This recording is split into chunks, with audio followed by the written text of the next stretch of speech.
Ya Allah, ya Allah, tut elimden, elim boştu.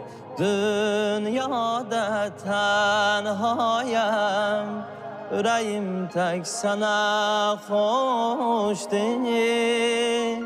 Rahm eyle, affeyle, bilirəm qərqisyanəm, şərmimdən giryanəm, əməlimdən peşmanəm.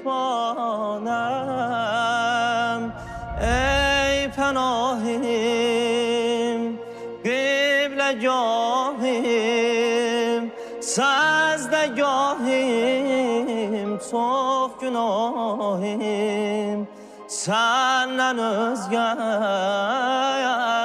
yok cumanim, yokumdur ayrı bir derdim.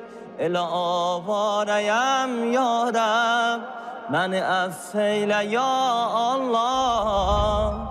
Elə biçarəyəm ya Rəbb.